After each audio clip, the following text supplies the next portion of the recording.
Welcome to another program of Aloka Dhamma discussion. As you all know, our effort is about showing the globe how practical the Buddhism and how practically we can apply the teachings of Buddhism and the Buddhist religion into our daily life in making us a better human being.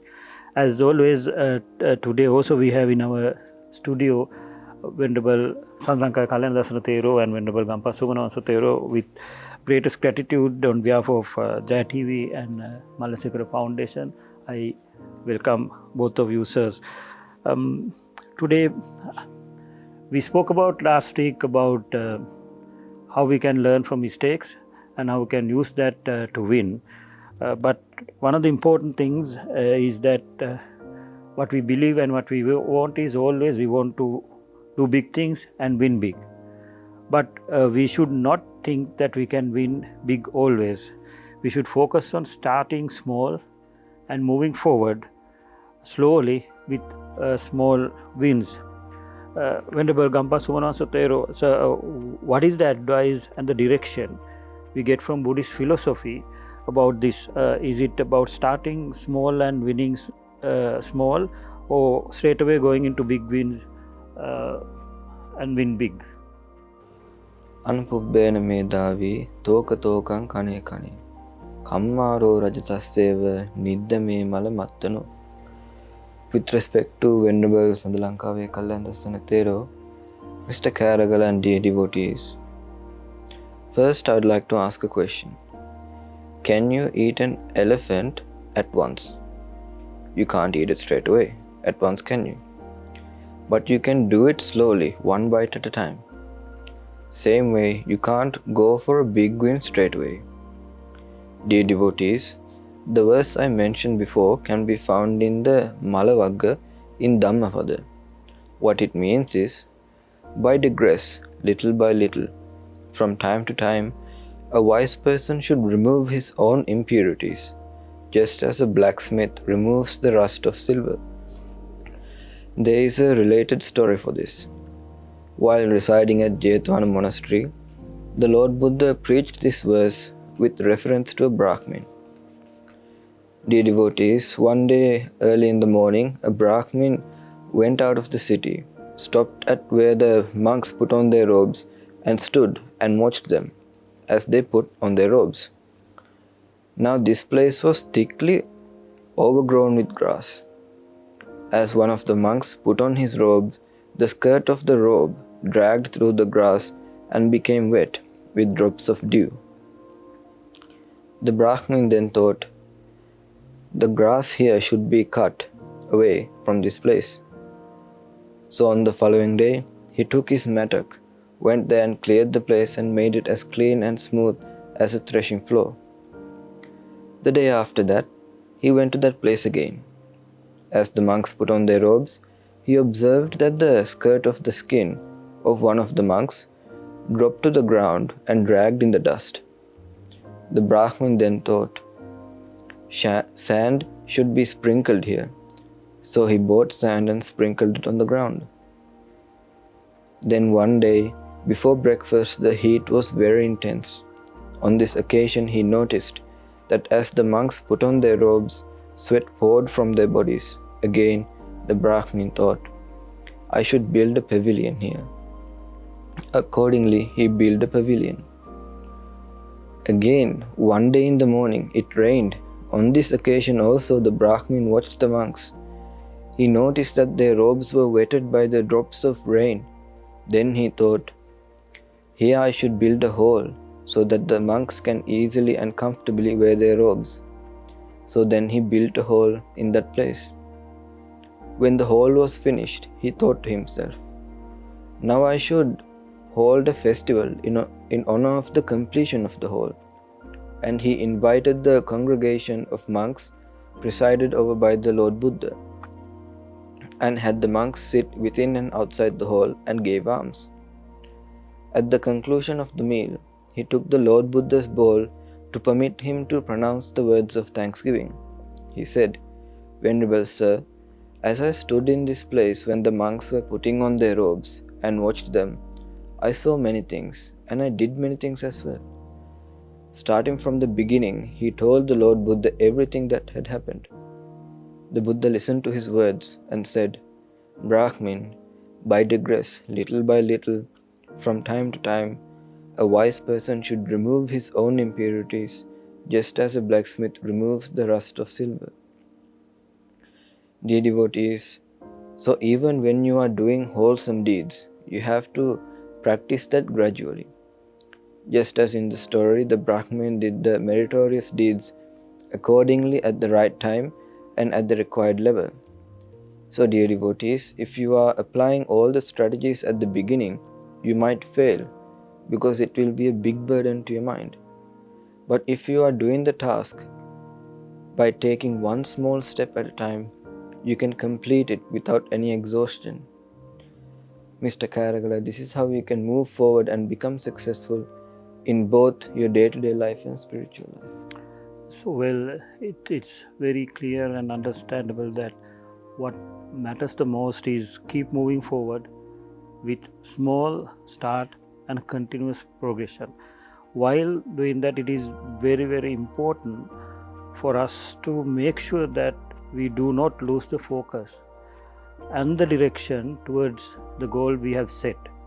Ultimately, that will take us towards the success.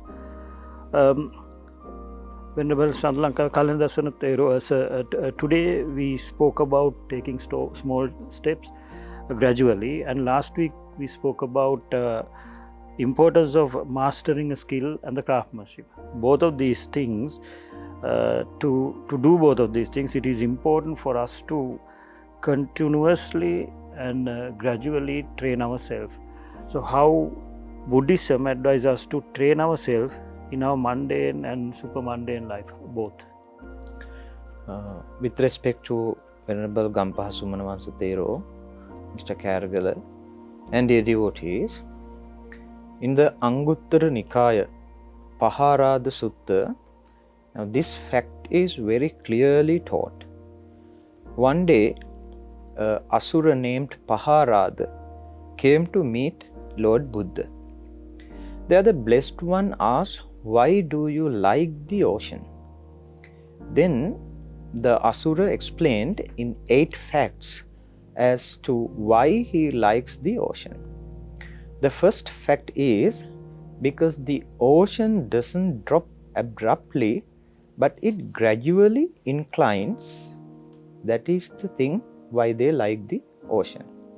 So then the Lord Buddha said, Sayyatapi paharada maha samuddo anupubba ninno anupubba pono anupubba pabbaro na ayatakeneva papato evameva ko paharada imasming dhamma vinaye anupubba sikka anupubba kiriya anupubba patipada. So if I explain this, just as Paharada, the great ocean slants, slopes and inclines gradually, not dropping off abruptly, so too in this Dhamma and Vinaya, so-called the discipline, penetration to final knowledge occurs by gradual training, gradual activity and gradual practice, not abruptly. This is the first astounding and amazing quality that the bhikkhus see in the Dhamma and Vinaya, because of which they take delight in it. So dear devotees, we can find gradual training, anupubba sikka, gradual activity, anupubba kiriya, and gradual practice, so-called anupubba patipada, in our Lord Buddha's dispensation. Now this methodology is further explained in the Ganaka Moggallana Sutta, which is found in the Majjhima Nikaya. The first step is Bhikkhu Silava Hoti Patimokka Sangvara Sanguto Viharati, being virtuous and restrained in the Patimokka, that means the Sila, virtue. The secondly, Indriyesu Guttadwaro Hoti, guard the doors of your 6 senses or 6 sense faculties, eyes, ears, nose, tongue, body, and the mind. The third step is be moderate in eating. Bojane mattanyu hoti. Next, jagariyang aniyutto viharati. Be devoted to wakefulness. Fifth one is sati sampajanyena samannagato hoti. Be possessed of mindfulness and full awareness. The last one, vivittang senasanang bhajati. Resort to a secluded resting place like the forest, the root of a tree, a mountain, or some place similar. Now you see, Mr. Karagala, when someone comes to this dispensation, that person initially becomes virtuous. Then he learns to guard the sense faculties. After that, he eats in moderation. Then he learns to be awake. Next, he possesses mindfulness and full awareness. And lastly, he meditates in a secluded place, suppressing his hindrances. At this stage, he is a well-trained bhikkhu, so he can easily and comfortably follow the path to attain enlightenment. Dear devotees, I will tell you another story to give you as an example. This is related to the renounced monk in Sri Lanka, the most venerable Mahanayaka Thero Ananda Maitri. One day, a layperson came to him and asked, Bhante, what is the shortest and quickest way to attain a jhana level, higher level of concentration? Because I think that steps like practicing virtue, sila, is not necessary for that. Then Mahathero replied, showing a staircase to that particular man, Sir, can you skip the other steps and jump to the 10th step directly? Then that particular one replied, No, Venerable Sir, I cannot. Now you should understand that there is a particular order that you have to follow when practicing anything, especially when it comes to the Lord Buddha's teachings on the path to attain enlightenment. So, dear devotees, this is the same order of steps for a layperson has to follow as well, so that he can fulfill his spiritual life as well. So, we've been always talking about positive things and how to become successful, but I would like to take a point on not negative, but bit of a negative kind of a person, yet very common in our society. Venerable Sumanansa, one of the things, we have a lot of lazy people in the society. One of the things a lazy person always do is finding a reason to postpone what he has to do to tomorrow. But what we need to understand, if you continue to do that is continue to postpone what you have to do today, you will end up postponing that thing and everything forever and end up not doing anything at all. So my question is Buddhism talks about the importance of not postponing what we have to do, instead doing now, right away. Mr. Karagala, if the time we have to live is 100 years and we spend 1 year being lazy, that is the same as losing 1 year from our lifespan. And what you lose is the productive time which you would have used to become successful. This fact is not only beneficial to lay people, but also very useful for monks as well. Because of this, the Lord Buddha has preached in the Anguttara Nikaya, Kusitarambha Vattu Sutta, why people postpone their duties and tasks. This is explained in 8 facts as Attimani Bhikkhave Kusita Vattuni.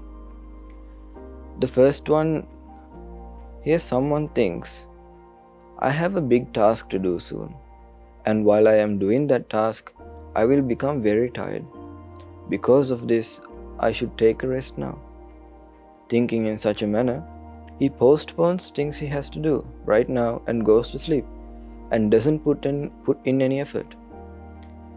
The next way is, someone who has many tasks to do becomes lazy is, after completing his first task, he will think, I have just completed a big task. Now I am very tired and I don't have enough energy to do anything. Thinking in such a manner, he also postpones things he has to do and goes to sleep. The next one is another person who has to go somewhere. Because of this, he thinks, tomorrow I have to go somewhere, so I should take a rest now.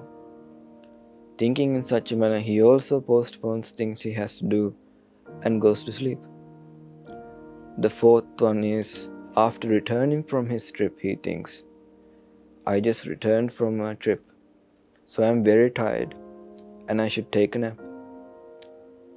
In this way, he also doesn't do anything and doesn't put in any effort.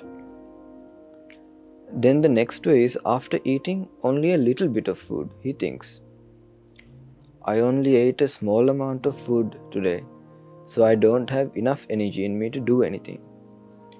Thinking in such a manner, he also doesn't do anything and goes to sleep.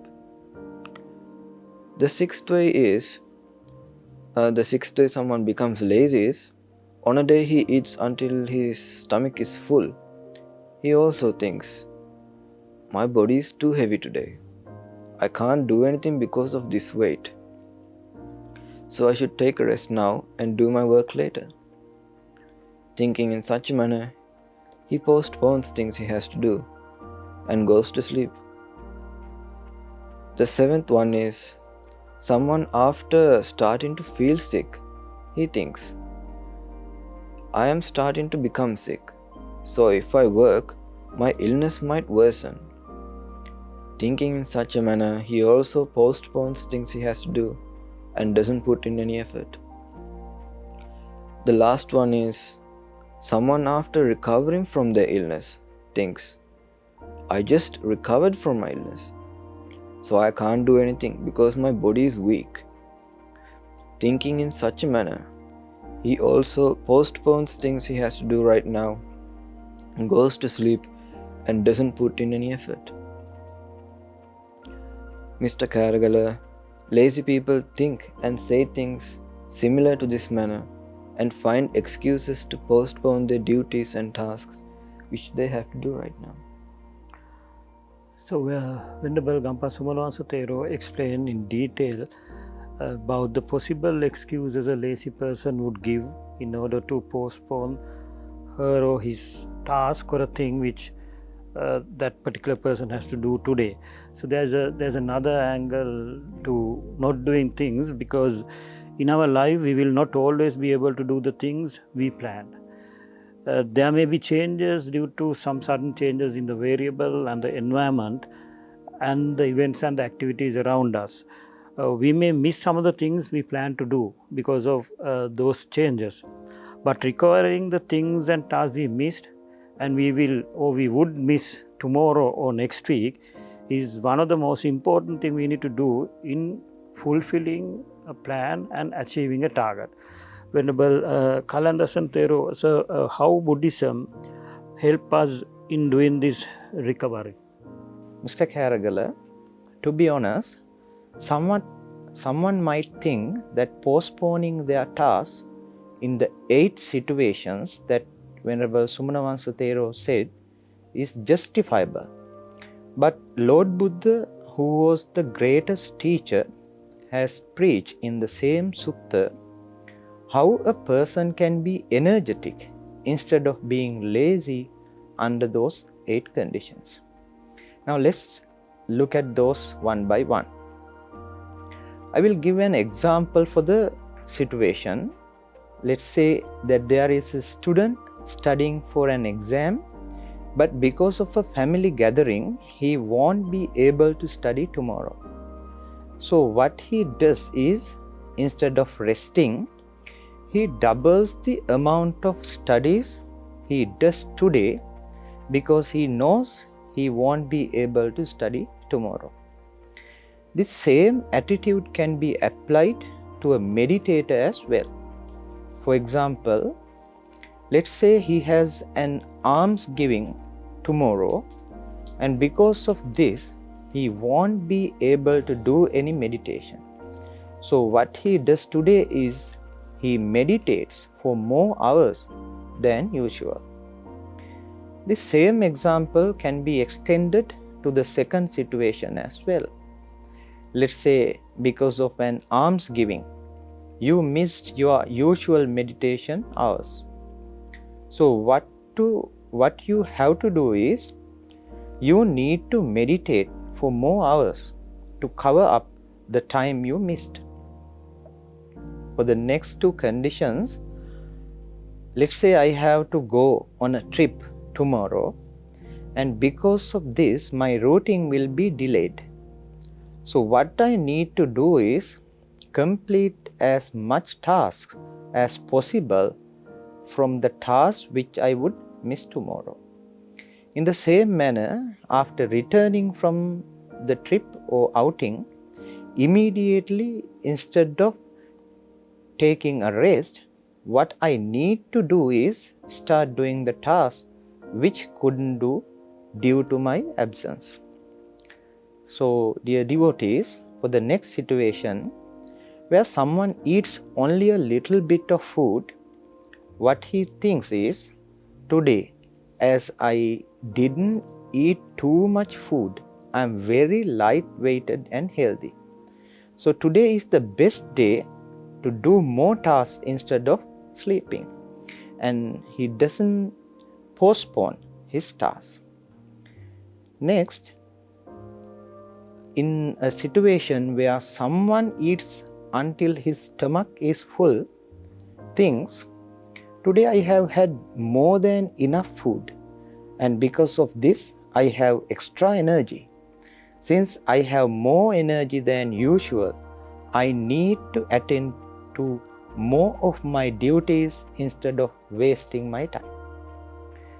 So dear devotees, as we know, after we eat it or after we have a meal, it might be difficult to stay awake when doing meditation in the sitting position. But someone who is full of effort and isn't lazy will be clever enough so that he knows what to do in such a situation and do the walking meditation instead of doing the sitting meditation. So you too need to know what tasks can help you to be awake when you eat more than usual. Mr. Karagala, for the last two situations, there is something that we need to know. In the present, there are many illnesses and diseases spreading everywhere. So if everyone starts to do nothing after, for example, catching a small cold, then this country will never develop. So what you need to do is, even if you are slightly sick, instead of doing nothing, you need to do the task which you can do in your current condition. In the same manner, after starting to recover, even from a severe illness, instead of making excuses to not to do anything, you need to do what you can. In the past, there were monks who even after having both their legs broken, they still meditated instead of grieving in their sorrow. Mr. Karagala, in this manner, a person who isn't lazy will never postpone their duties by giving excuses, but instead he does his duties with good energy and effort. That is why the Lord Buddha preached, Appamadena bhikkave sampadeta. Do the necessary duties without being lazy. So, it's very clear that we'll have to do the necessary and important things, but there's another reason why we miss the things or the tasks what we have to do, because which is the scarcity of resources and the time. We do not have infinite time or resources, but unfortunately we have limited time and limited resources to spare. Using your time and resources in the most useful way is the key to success. But unfortunately, most of us do not maximize the use of time and resources both available to us, as we do a lot of unimportant and non-value adding things. Venerable Gampa Sumanansatero, sir, how Buddhism guides us to not to do unimportant things and non-value adding things. Asare saramatino, sare cha saradasino, te saranna digachanti micha sankappa gocharam. Mr. Karagala, the meaning of this verse is, those who think that the unimportant is important and the important is unimportant. People with such kinds of wrong beliefs will never become successful in both their mundane and supramundane life. Dear devotees, there is a good story that can be used as an example for this. Before being ordained, the lay name of Sariputta Thera was Upatissa and the lay name of Moggallana Thera was Kolita. Both of these Brahmins went around searching for the truth, and after some time they met a teacher named Sanjaya with 500 disciples. But after learning all his teachings, they understood that the truths they were looking for cannot be found from his teachings, and left. After that, they separated with the promise that if one of them were to find the truth, that person would inform the other one. After a little while, Brahmin Upatissa met a monk in the Lord Buddha's dispensation named Assajitero and asked for his teachings.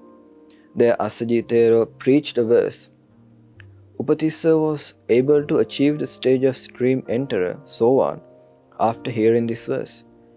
Realizing that the Lord Buddha knows of the truth that they were looking for, he went to meet his friend Brahmin Kolita and preached the same verse he heard from Assajitero. Kolita too was able to achieve the stage of stream enterer, Sovan, after hearing the verse. Then both of them decided to go and meet the Lord Buddha and thought that they should invite their former teacher, Brahmin Sanjaya. But after inviting the teacher, Sanjaya said to them, "Friends, you may go, but I cannot come. In the past, I have gone about as a teacher of the multitude. For me to become a pupil of someone else again would be absurd." After hearing this, Brahmin Upatissa said in great empathy, "Teacher, do not act like this. From the moment the Buddha's appearance in the world, the populace has adored him. Let's also go there." But Brahmin Sanjaya replied, "Friends, which are more numerous in this world, the stupid or the wise?" "Teacher, the stupid are many and the wise are few," said Upatissa. Then Sanjaya finally said, "Well then, friends, let the people who are wise go to the wise monk Gautama, and let the stupid people come to stupid me." After that, the two Brahmins, Upatissa and Kolita, left with 200 wandering ascetics of Sanjaya Brahmin's group. Dear devotees, here Sanjaya prioritized unimportant things like being the teacher of many instead of doing what is most important, which was learning the truth and attaining enlightenment. So I'd like to finally say, instead of being unwise like Sanjay and prioritizing unimportant things, when doing something you should always think and ask yourself, is this important to me? Is it beneficial and suitable? Will this cause me harm or will this do me good? Dear devotees, the Lord Buddha has also preached in the Dhammapada, "Sarancha sarato nyatva asarancha asarato, te sarang adigachanti samma sankappa gochara." Those who think that the important is important and the unimportant is unimportant, people with such kinds of correct beliefs will always become successful in both their mundane and supramundane life. So it is important to make sure that you prioritize your work your activities and targets and then arrange your day and a week and your plan accordingly. Do not waste your time and resources doing unnecessary things. Do not do anything if it is not adding value to you, your family, or your team, or to this society. That's the message at the end what Venerable Gampa Sumanwansa Thero conveyed. And we have come to an end of another productive and valued session of Aloka Dhamma discussion. And on behalf of all of you and Jaya TV and Malasekara Foundation, once again I thank with great gratitude to both Venerable Sandalanka Kalandasana Thero and Gampa Sumanwansa Thero for being here and as always sharing their noble knowledge with us. Blessing to all of you. Theruvan Saranai.